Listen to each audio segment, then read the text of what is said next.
This episode of Southeast Iowa Today is brought to you by Griner Auto Body of Washington, Iowa, using state-of-the-art techniques and decades of experience to get your car back on the road after an accident. Car Doctor of Washington, Iowa.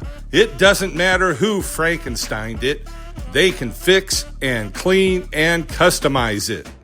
McDonald Boneyard of Keota, Iowa, for all of your farm equipment and auto recycling needs. For great food, it's your choice. Your Choice Family Restaurant of Wayland, Iowa. Open Tuesday through Sunday. Check out their Facebook page for new hours and menu items. Girling Repair of Winfield, Iowa. If your mower is dead, call Fred, your Husqvarna, Aaron's, and Gravely dealer. Fred also fixes and sells snow blowers. B&B Propane and the family of Jet Stops. Save 15 cents per gallon with the BP app at all locations. CW Tree Trimming LLC. We're into your trees, not your wallet.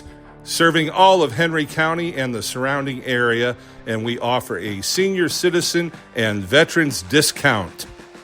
Iowa Technology Systems delivers expert IT management that keeps your business running by ensuring your systems stay online and secure. Visit iowatechsys.com. They all present the award-winning Southeast Iowa Today. Here's the author of Christie's Journey, The Beat Goes On, and your host, me, John Bain. It's Monday evening, July 6th, 2026. The Eldridge, Iowa City Council held their meeting here at the Eldridge Community Center. Several items on the agenda. Before public comment, Mayor Scott Campbell made a clarification that the city is indeed appreciative of the fire department and wants to have further discussion with them. It's 7 p.m. on Monday, July the 6th, and I'll call tonight's council meeting to order with roll call, please.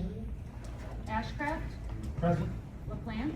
Present. Dockery? Present. Yossi? Present. Blackwell? Present. Would you all please rise and join us in the saying of the Pledge of Allegiance?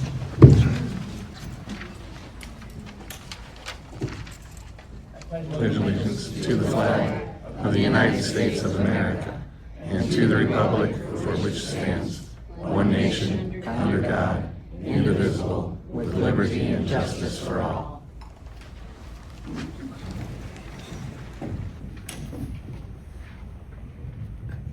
Tonight's agenda was emailed to you on Thursday, and you should have that in front of you. I would entertain a motion to approve the agenda. So moved. By Ashcraft, second by Dockery. All in favor, say aye. Aye. Motion carried.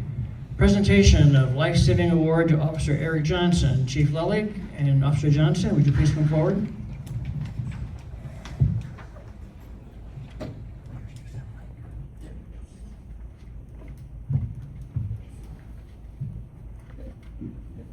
Thank you, Mr. Mayor. On behalf of the Eldridge Police Department, we are proud to recognize Officer Erik Johnson for his heroic and life-saving actions on January 15th, 2026. On that day, Officer Johnson responded to an emergency medical call involving an individual who was unresponsive and not breathing. Upon arrival, Officer Johnson quickly assessed the situation and took immediate action. Through his calm demeanor, quick thinking, and decisive response, he was able to stabilize the individual until emergency medical personnel arrived. Thanks to Officer Johnson's swift actions, the life of an individual was saved that day. Officer Johnson's professionalism, dedication to duty, and commitment to preserving life exemplify the highest standards of law enforcement. His actions reflect credit upon himself and the Eldridge Police Department. Officer Johnson is hereby awarded the Life-Saving Award in recognition of his exceptional service and heroic response. At first, when he was presented with this award, Erik was very humble, and I know I talked to Aaron about this. He did not want any spotlight on himself. He's just not that kind of individual. But after further conversation, we felt it was very appropriate to recognize him publicly. So that's what we're going to do. Mr. Mayor, if you'd like to give him the award.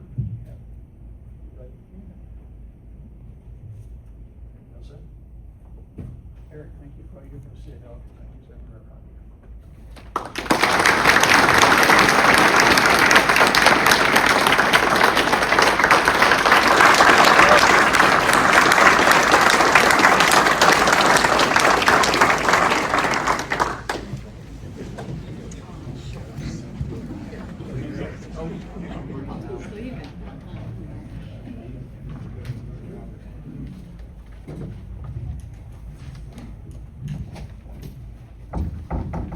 At this time, the public is welcome to address the council on any item they choose. Please note that public comment is not a question and answer session, but an opportunity for citizens to address the council on any topic that they choose. We ask that you state your name and address, and please limit your comments to 3 minutes. Try not to be repetitive of the other speakers, and above all, please be respectful. Before we start, just one point of information that I'm sure you're all interested in. After reading last week's North Scott Press, I contacted Fire Department Secretary Brian Yankee to clarify and confirm the comments that were written, most specifically that the fire department was truly not interested in further discussions, as the article stated, and that its financial request from the city was final. I'm glad to report tonight that we have exchanged emails this past week, and we have scheduled a special committee of the whole meeting next Monday, July 13th at 7 p.m. here at the Community Center, and you are all invited to attend and listen to what is being said. And finally, one last thing before we start, it needs to be said that no one at this table, there's no one here that does not respect the fire department, the dedication and the service that they provide our community. That is absolutely the truth, and I want to say that before we go any further. With that, the floor is yours, and I assure you that we are all ears.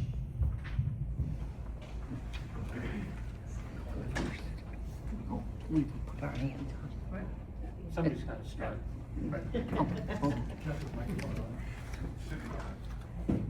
Hello? I had a question, and now you just said you can't ask or expect answers. Name and address first, please. Oh, okay. My name's Patricia Howell. My address is 21460 180th Avenue, Davenport, Iowa. Now, you're all wondering why Davenport's up here talking. Well, I pay my fire district number 3 taxes to the county, and they give it to you guys to support the fire department. And in 1995, if it wasn't for the fire department, I would have lost my house. And it could have even blown up and blew up neighbors. So they are well worth keeping and addressing this issue. But my question was, and if you don't have an answer tonight, feel free to send me an answer in the mail when you get it. Where has my tax money gone in the past 10 years? Because it was pointed out at the meeting that only one alderman that showed to it last week, and he didn't volunteer to answer the question about the taxes, and that's what I'm here for. I pay you for fire, and I'm guessing police also, but it's a line item on taxes.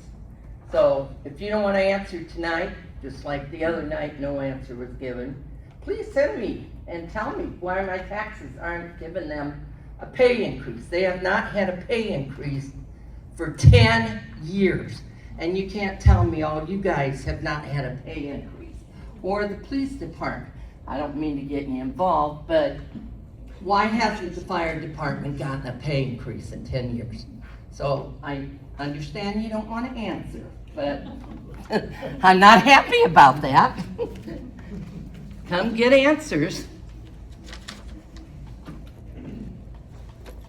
Just for a little, Oh, we're gonna answer. For a little clarification, for the benefited fire district, that those tax dollars go to the county and directly to the fire department. We do not manage that. Contribution from the county does not go through the city. Well, my understanding was it came out to the city and you dispersed it.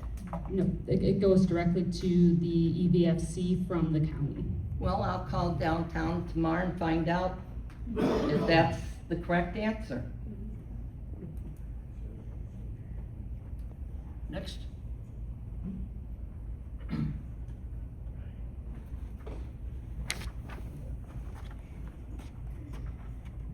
Good evening, everyone. My name is Chris Meyer. I live at 1120 West Price Court in Eldridge. I've been a resident of Eldridge for 42 years. I've had several residents in Eldridge ask me to address the council on an important issue. That issue being the building of pole barns within the residential city limits. My neighbor built a pole barn last summer, and I called the city to inquire about zoning ordinances that allow this type of structure. To my surprise, the city inspector and the head of the zoning had approved the structure and issued a permit.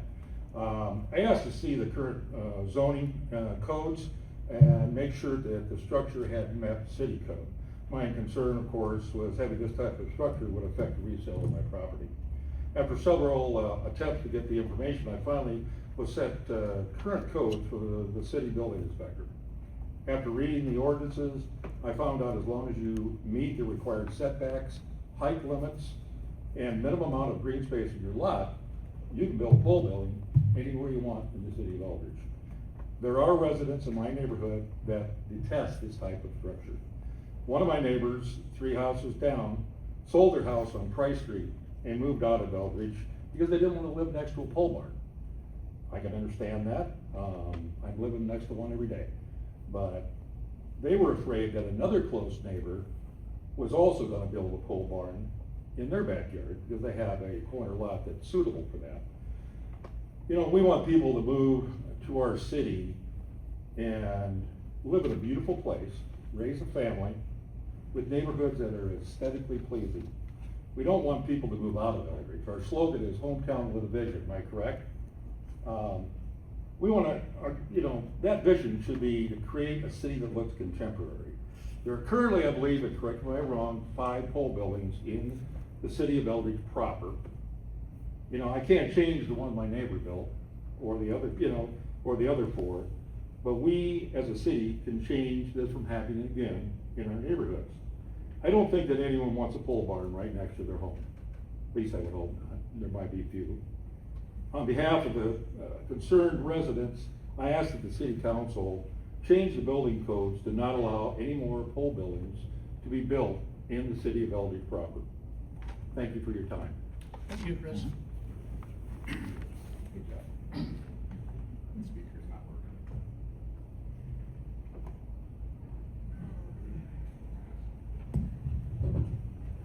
Just 1 second, we're gonna fix our speaker, I think, so that everybody can hear.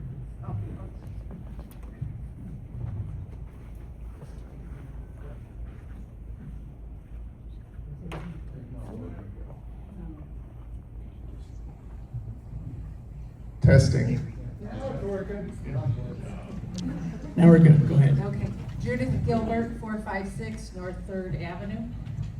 I just want you all to know, I fully support the fire department funding request. They provide valuable and professional services to the community. Their commitment to Eldridge's volunteer fire department and the resources they have accumulated, not just in apparatus, but training, cannot be easily replaced. I would rather my tax dollars go towards supporting the fire department than be spent on a $33 million facility expansion that, in my opinion, the city has failed to make a substantial case for. I urge both sides to work together for the benefit of Eldridge residents, our school system, and our commercial and industrial businesses. Thank you. Thank you very much. Anybody else?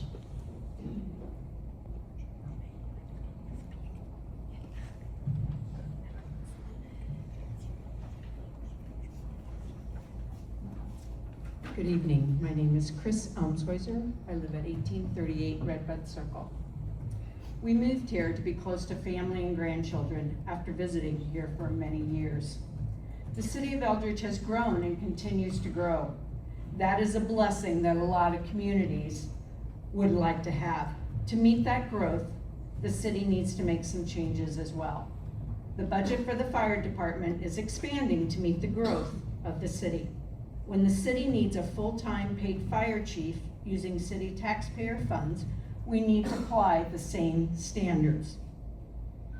That staff member should be a city employee subject to the same benefits and processes as any other city employee. Just like any other department, the fire department needs to follow the same city budgetary process. If we are at a point of considering $500,000 to $750,000 of city taxpayer funds for the fire department, that requires the same oversight, transparency, and accountability of those funds as other departments. Financial management of those public funds requires personnel who understand and process those type of transactions on a daily basis. Everything from bids, approval of payments, and audits. The fire department can't have it both ways, give us the money but not the same standard of accountability. The fire department provides a very critical aspect of service to this community, and I'm very thankful for that. Congratulations on the growth of the city of Eldridge, as we are a part of it now. We need to work together to assure that continued growth and in a respectful manner. Thank you. Thank you. Anybody else? Don't go anywhere, folks. I'll take this obscene profit center time out and be right back. Pfeiffer Sawmill, your local home for kiln-dried lumber and affordable trailer decking to your specifications. All in Rome, Iowa, serving Mount Pleasant and all surrounding areas. Do you like to throw a hatchet? They've got your board. Call Ben today at 319-931-4544. Sanity. It comes in handy when you need it, and Sanity Coffee House will serve it up through coffee and pastry like God intended. If the beans were any fresher, you'd smack them. Sanity is home of the Mad Cow and Caramel Knowledge. Low on energy? Try their Lotus drinks. Special frappes and iced coffees await. Hungry? Go for a whole hog or a porcalypse. And a mac and cheese wrap will satisfy. Always high-speed Wi-Fi, so pull in and get your Sanity at 104 South Iris Street, Mount Pleasant, Iowa.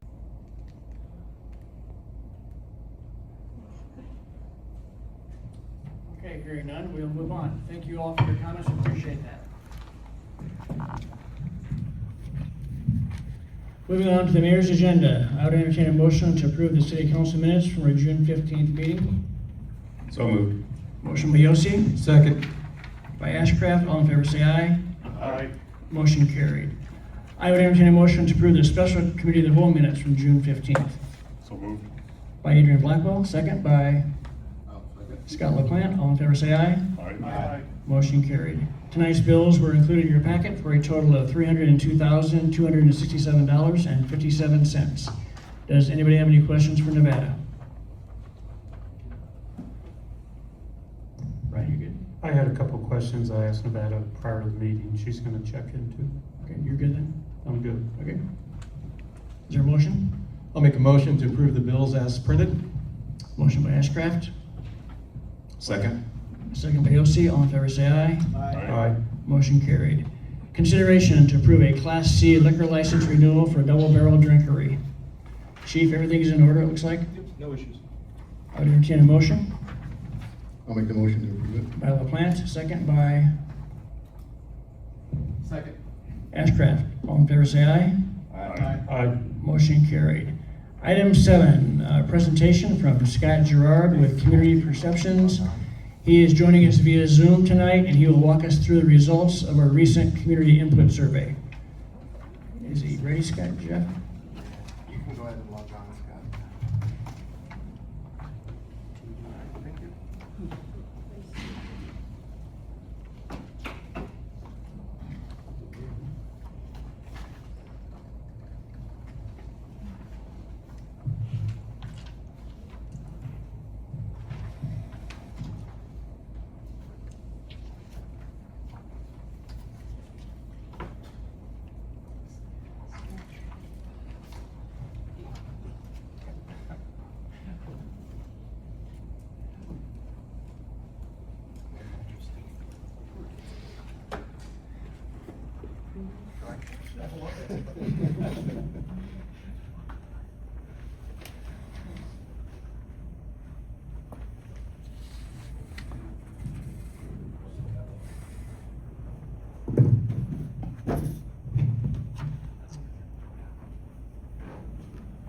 Welcome, Scott. Thanks for being here tonight.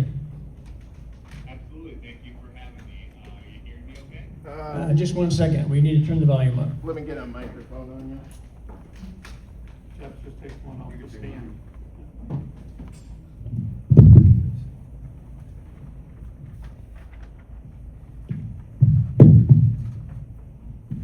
Let's try that, Scott. How does this sound? Try Any again. better? Okay. Let me share my screen. Just 1 second, Scott. Okay. Jeff, I think it's coming through your lap. Can you hear me now? How's this coming? No, it's coming through. Keep trying, give me a test. Yeah, test 1, 2, 3, community perception, survey results.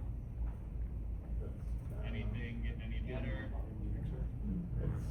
Yeah, I think I got him all the way out. Just a second, Scott.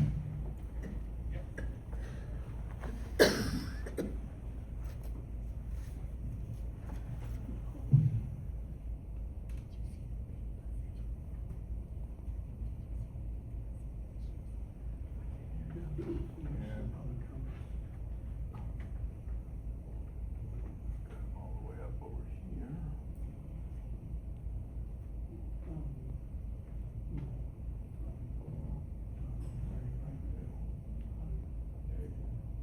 All right, try that, Scott. Try that, Scott. Yeah,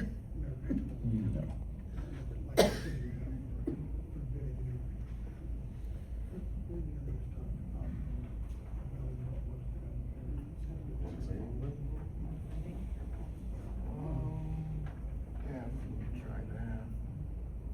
Hey, Scott, I'm gonna call you on my cell phone. I'll try to put the microphone by that. Okay.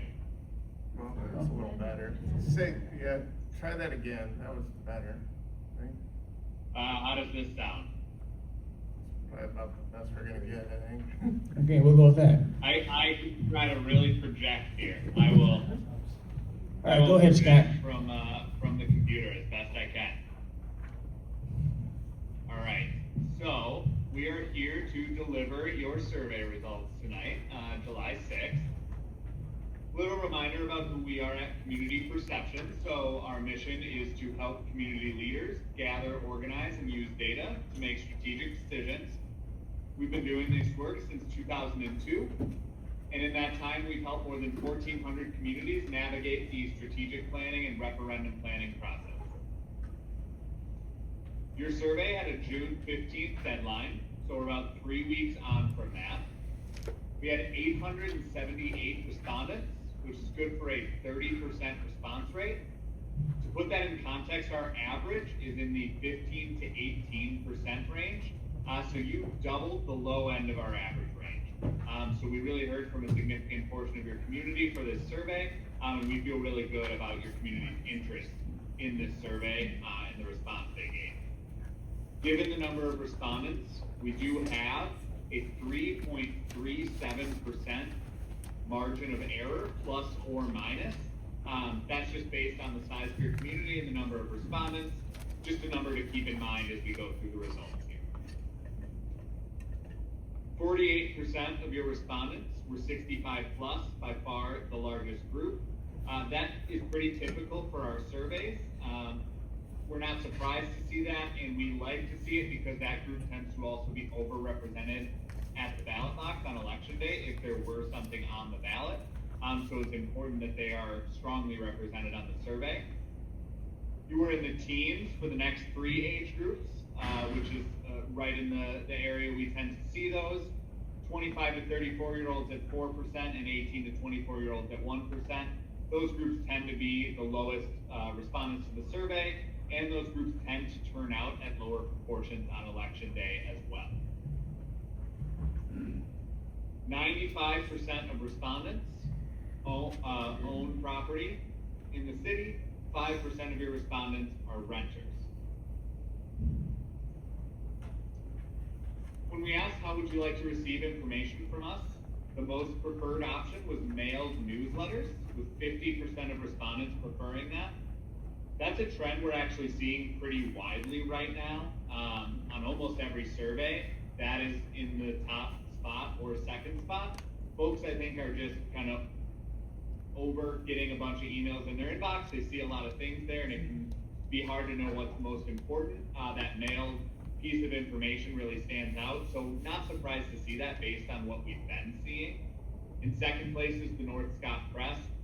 When there is a strong community newspaper, that has tended to be in one of those top spots as well, which kind of mirrors the same idea as that number one spot with the mailed newsletters. So good to see that, and again, consistent with what we've been seeing.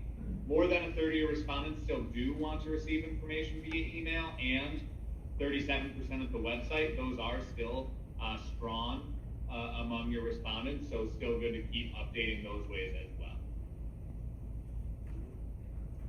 Reminder of some of the information we shared in the survey. So we went through the facility challenges at the police station and City Hall, as well as the Public Works building. And we explained that to address these problems, the city would need to build new facilities. That would require a bond referendum. So we asked, without a financial plan tied to it, without dollars, without a specific plan tied to it, should the city explore building new facilities at this time? 58% of your respondents said yes, which is within the margin of error of that 60% threshold to get a bond referendum approved. 26% of your respondents said no. The remaining 16% were not sure. So the majority of your community open to the city exploring building new facilities. This is broken down by age. So what you can see here, again, that 18 to 24-year-old group, very small group. So I wouldn't put too much stock in the 83% there.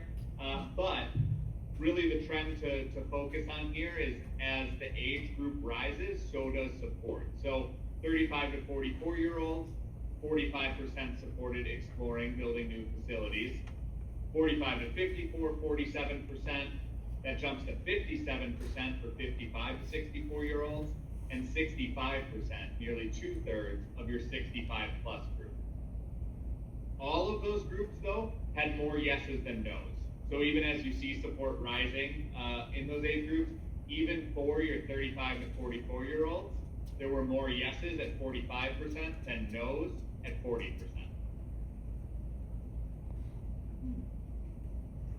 So then we did outline some specifics around a plan.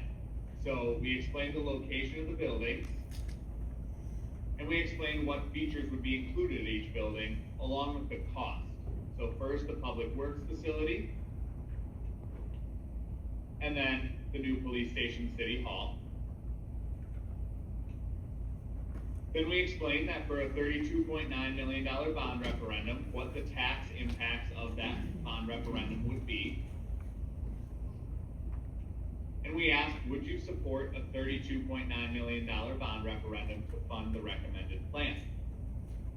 45% of your respondents said they definitely or probably would support that plan, compared to 41% who definitely or probably would not, with the remaining 14% undecided. So you had more supporters than those opposed, but it is not near that 60% threshold yet. When we break this down by age again, similar trend. You can see the green bars are those who said definitely yes and probably yes for each age group. The red bars are those who said probably or definitely no, and the yellows are undecided. So again, you can see the greatest amount of support coming in from that 65 plus group, other than the 18 to 24-year-olds, and how it increases as the age groups increase, generally from that 35 to 44 age group up to 65 plus. We did also ask for some service priorities from your community, so we asked them to respond on a high, medium, or low scale to a few different services. So how this score works is if someone responded with a low priority, it's scored as a 1. If someone responded that something is a medium priority, it's scored as a 2. And if someone responded that something is a high priority, it's scored as a 3. In the right-hand column, when we put those numbers all together, is the priority score that came out to. What you can see is fire is in the first spot with a priority score of 2.58, so leaning high. Police, right in between medium and high.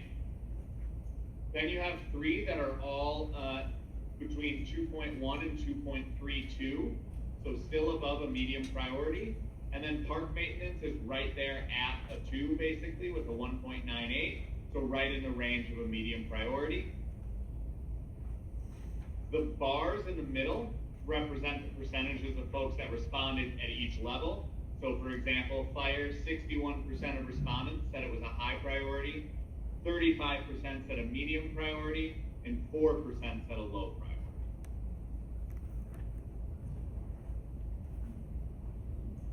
We also asked, should the city continue to operate each utility below? For all of them, you have between 55 and 59% of respondents saying yes, compared to between 8 and 12% of respondents saying no, with about a third of respondents being unsure. Finally, we asked some overall satisfaction. On a scale of 0 to 10, how likely would folks be to recommend the city to a friend or family member? What you can see here is that your score of an 8.19 is significantly ahead of the comparison score.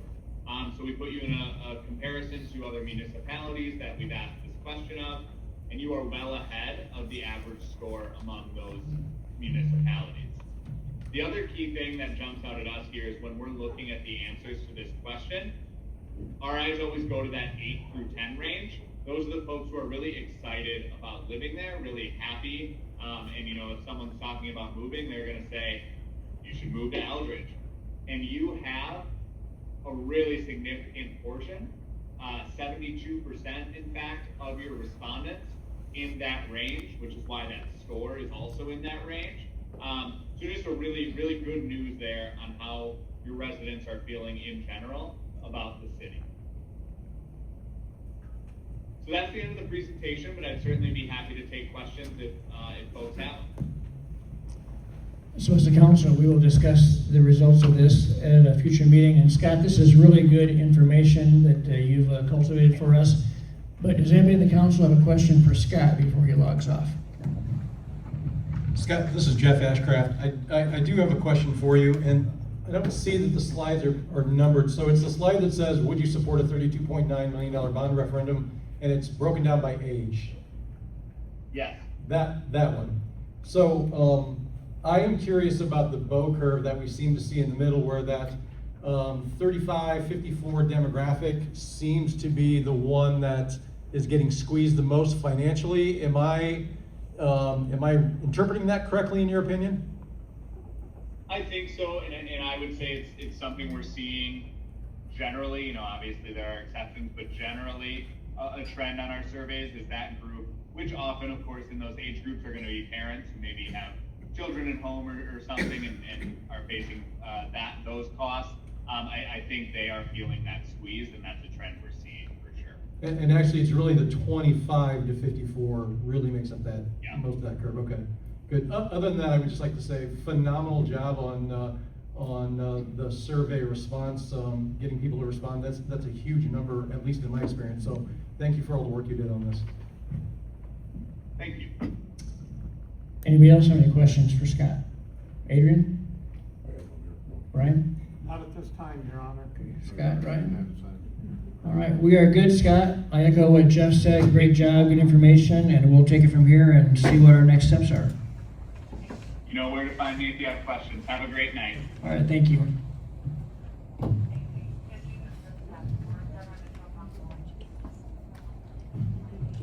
Your Honor, this is the first time we're seeing the information also, so I'd like to keep the option open to ask questions in the future. Oh, absolutely. We'll talk about this in the next meeting and figure out a plan and how we're going to do that. All right, thank you. Thank you. Sorry, Your Honor, one more question. So everything, obviously it's public here tonight because it's an open meeting. Everything's going to be posted and communicated with the rest of the community who aren't here tonight in a variety of fashion, I assume. Correct. Especially with the North Scott Press, who ranks so high. I'm assuming they're gonna want to make sure and share it a little bit. But yeah, we will make sure and post it through as many communication mediums as we can. Absolutely. Awesome, thank you. For the record, they were number 2. All right, old business.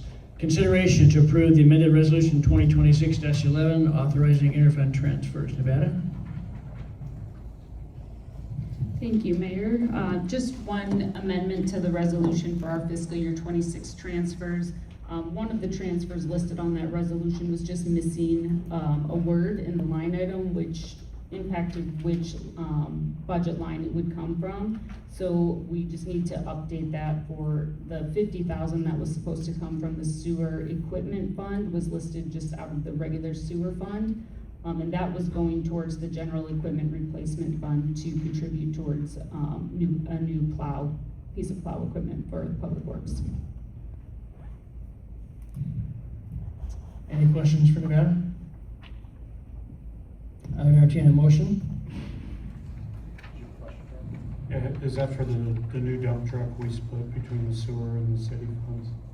Yes, I believe so, yeah. Because otherwise 50,000 is a lot for a plow. I make a motion to approve, Your Honor.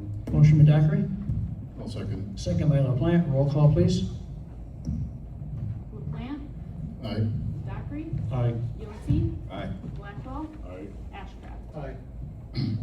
Motion carries. Thank you. New business. Consideration to approve a request for extension of street assessment waiver from GRT Eldridge Property LLC. Jeff? Yes. I believe, thank you, Your Honor. I believe Drew Lawrence is also here, and he could field questions. Drew, see you out there? Yeah. So, as the letter states, back on November 10th, 2023, the council granted a street assessment waiver to GRT Eldridge Property LLC, which is also Realco. And at that time, the council voted to make the waiver due at the end of 2026, which we are approaching. Mr. Lawrence submitted this letter asking for an extension through the end of 2028.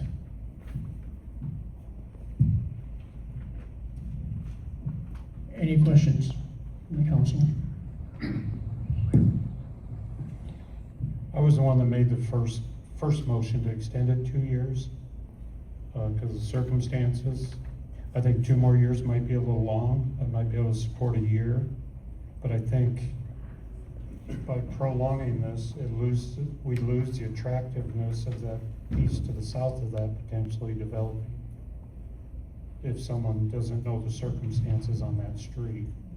So I'd be willing to work with them for a year, but not necessarily 2 in addition. And we may be back here a year from now going through the same conversation, but at least, you know, I think that if that street's in, it's no different than South 4th Avenue that goes down by the ball lane. I mean, that dead ended to the next property.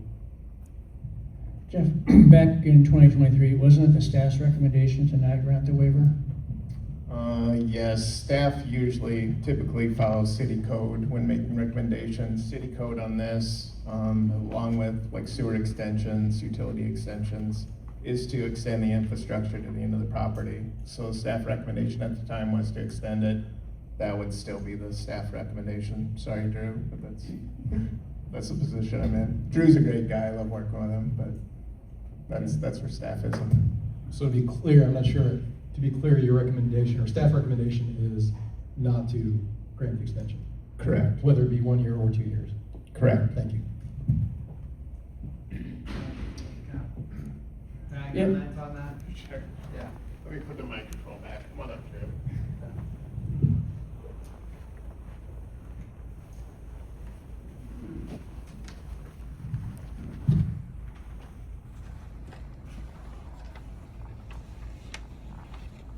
So we also obviously own the 9 acres at the end of this.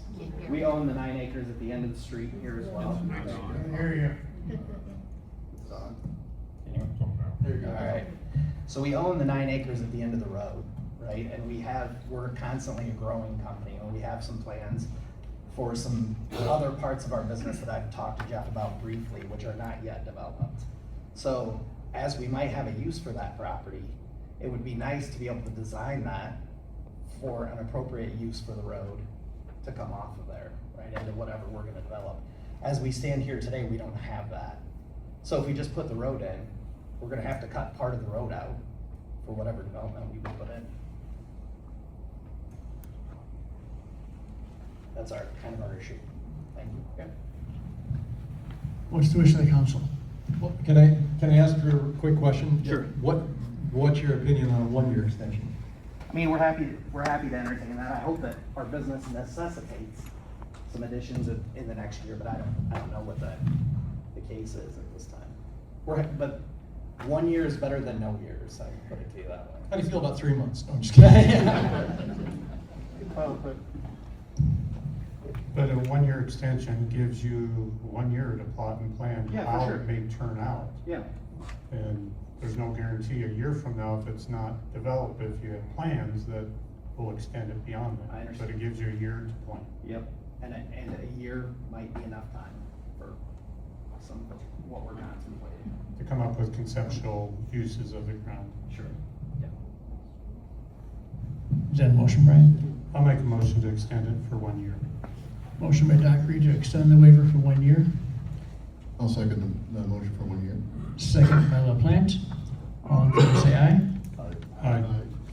Motion carried. Thank you. Thank you, Drew, for all you do. Item B, consideration to approve resolution 2026-27, approving a hearing for the property sale to Del Shaw. Jeff? Thank you, Mayor.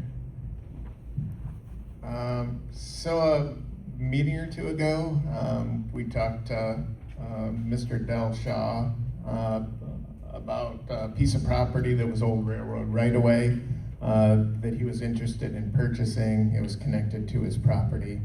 There is a map of that in your packet. At that time, the councils seemed favorable to approving the sale of that to the minimum assessed value that the county provided us for at the time of $500. So this is a resolution just authorizing a public hearing for that sale. And the last page of this memo includes the public hearing notice that would then appear in the North Scott Press on the 15th, and that public hearing would take place on July 20th. Any questions for Jeff? I would entertain a motion. So moved. By Ashcraft, Second. by Yossi. Roll call, please. Dockery, Aye. Yossi, Aye. Blackwell, Aye. Ashcraft, Aye. LaPlante. Aye. Motion carried, thank you. Consideration to approve resolution 2026-28, approving Lemke Farm Edition, second edition replat. This is your busy night, Jeff, go ahead. Thank you, Mayor. So on June 18th, this replat went in front of the Planning and Zoning Commission. At that time, they voted unanimously to approve it. Basically, what is happening here is that the family that owns this property is separating the homestead from the farmable acres. So in the future, it'd be possible for them to, sell off the homestead without selling off any of the farm acres. It's just a replat on their own property, and that's where we are on it. Any questions for Jeff? I did ask Jeff about, I had concerns across this property. The northern border pipeline runs at a diagonal. If we need to put a easement in there, because they have the setbacks for building, but Jeff reassured me we can do that at the time it's developed and platted. But so this is just breaking it up, and the fine details we can bring later. that a motion? Yes, sir. Motion by Dockery, Second? second by Yossi. Roll call, please. Yossi, Aye. Blackwell, Aye. Ashcraft, LaPlante, Aye. Dockery. Aye. Motion carries. Item D, consideration to approve resolution 2026-29, approving an Eldridge Industrial Park 6th edition final plat. Jeff. Thank you, Your Honor. Basically, same situation here. This was in front of the Planning and Zoning Commission on June 18th. It substantially met city code, and Planning and Zoning Commission voted unanimously to approve the plat at that time. They did have a couple of changes that have been made on the plat that you see in front of you. And basically, this is an industrial area in the Northwest Industrial Park. It's the first 2-acre parcel that's being split off of a 47-acre parcel. That's all future industrial development. I think we'll see some more activity here in the next couple of years, hopefully. Thank you, Jeff. Any questions? So moved, Your Honor. Motion by Dockery, We have talked about this before, south or north, and this north end looks very valuable, you know, as we move forward. It's already shovel ready, so I'd like to make a second. second by Blackwell. Roll call, please. Blackwell, Aye. Ashcraft, Aye. LaPlante, Aye. Dockery. Aye. Yossi. Aye. Motion carries. Thank you. Item E, consideration to approve financial consulting services from Martha Nieto at a rate of $50 an hour for a maximum of 15 hours per week on an as-needed basis. Nevada. Thank you, Mayor. This is just an ask to consider approving some financial consulting services from Martha to come back. She's our former city clerk.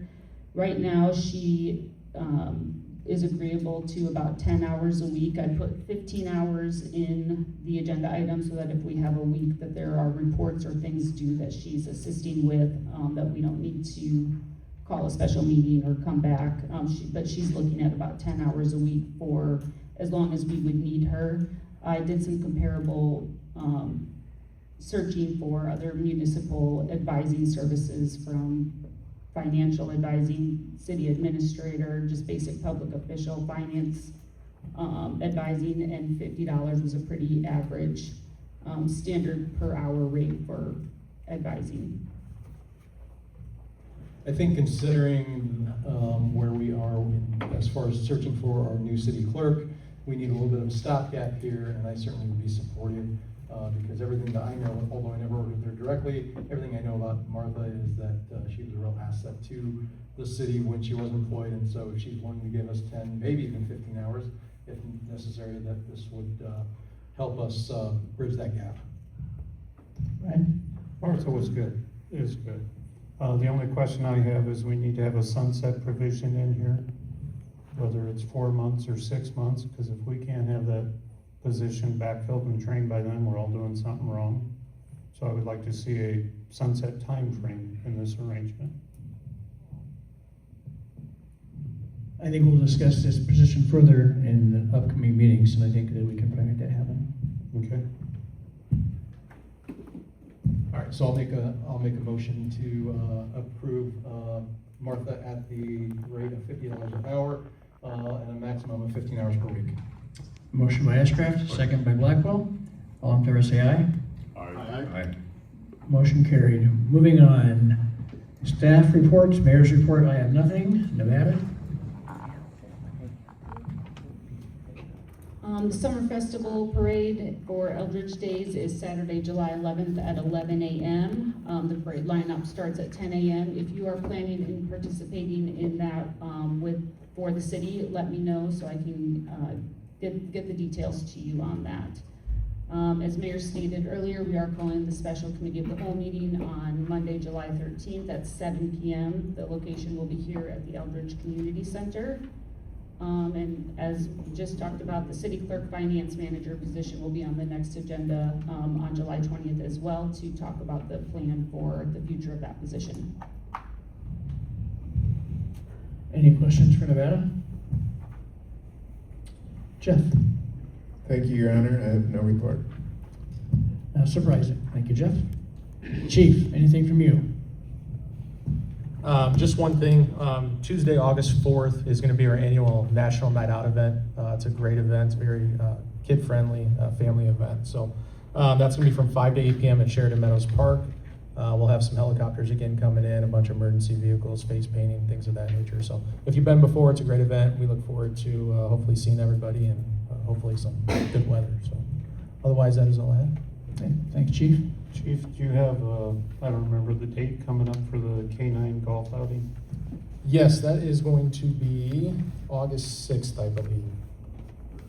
August 1st, hold on, let me pull out my calendar. August 1st, Saturday, August 1st will be the K-9 golf outing. Okay, thank you. Anybody else have anything for the good of the group tonight? Brian? I make a motion for adjournment. That'll work. Is there a second? Second. By Ashcraft. All in favor, say aye. Aye. Motion carried. We'll see you here next Monday, same time, same place. There you have it, folks. It was a packed house tonight. Complete coverage of tonight's Eldridge City Council meeting. What are your thoughts? Go ahead and share them below. Thanks for watching. Thanks to my sponsors, and they are Griner Auto Body, Car Doctor, McDonald Boneyard, Your Choice Family Restaurant, Girling Repair, B&B Propane, and the family of Jet Stops, CW Tree Trimming LLC, and Iowa Technology Systems. I'm your host, John Bain. Stay friendly, Southeast Iowa.